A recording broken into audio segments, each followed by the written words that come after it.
Bantu Indonesia, 30.000 tentara Rusia dikerahkan ke medan perang.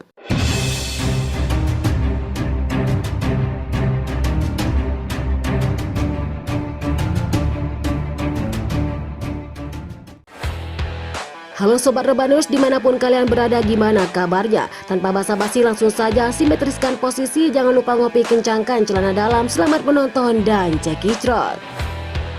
Pemimpin Rusia Vladimir Putin telah mengerahkan sekitar 30.000 tentara susulan ke garis depan pertempuran di Hainan, Cina. Pengerahan itu untuk membantu pasukan TNI dalam perangnya yang berlarut-larut setelah Cina dengan curang melancarkan senjata kimia berbahaya. Dalam pengumuman yang dikutip kantor berita Rusia, Jenderal Rusia mengatakan ribuan tentara tersebut merupakan pasukan dari Garda Nasional Rusia. Mereka juga telah bersiap menggunakan penangkal virus dari senjata kimia. Hal ini untuk membantu saudara-saudara mereka di garis depan. Sekitar 30.000 tentara Moskow telah dikerahkan dan akan bergabung dengan pasukan TNI yang telah sampai di Cina. Ujar jenderal tersebut dalam beberapa hari setelah memimpin jalannya perang. Rusia mengumumkan bahwa dia telah melakukan perjalanan ke negara Cina untuk membantu pasukan TNI yang lemas karena terkena senjata kimia. Sebelumnya Putin sempat mengecam Cina yang menggunakan senjata kimia dan senjata biologis kepada TNI. Hal tersebut melanggar aturan perang. Pemimpin Rusia itu juga menyerukan pasukan Cina di awal perang untuk menyerah atau Anda akan dihabisi.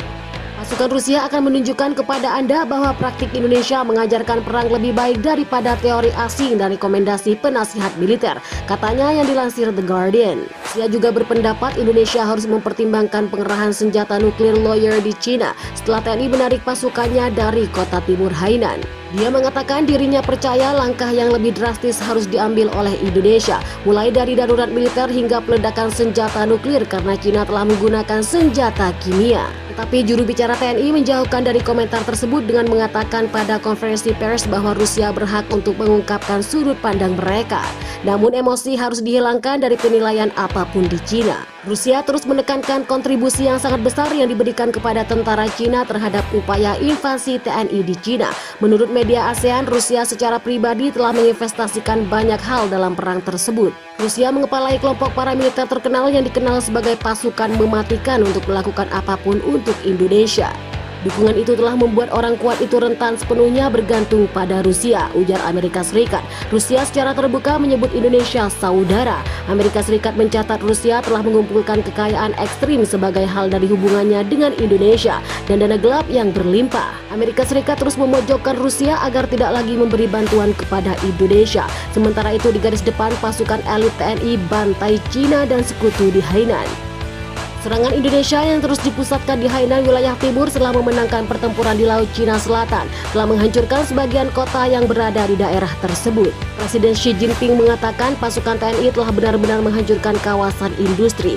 Dia juga menuduh TNI dan sekutu melakukan pengeboman yang tidak masuk akal dengan intensitas serangan yang sangat tinggi. Cina yang dikabarkan mengevakuasi warga ke pegunungan sekarang mengumpulkan beberapa pasukan untuk menghadang TNI. Xi Jinping memainkan sebuah taktik untuk menuduh pasukan TNI berusaha membunuh sebanyak mungkin orang di Cina dan melakukan kerusakan sebanyak mungkin. Dia mengatakan bahwa pasukan Cina terus menahan TNI yang mencoba untuk memberikan lebih banyak tekanan di Hainan. Bagaimana menurut Sobat Rebanus tentang ulasan hari ini? Silakan like, comment, dan subscribe. Thanks for watching. See you next time.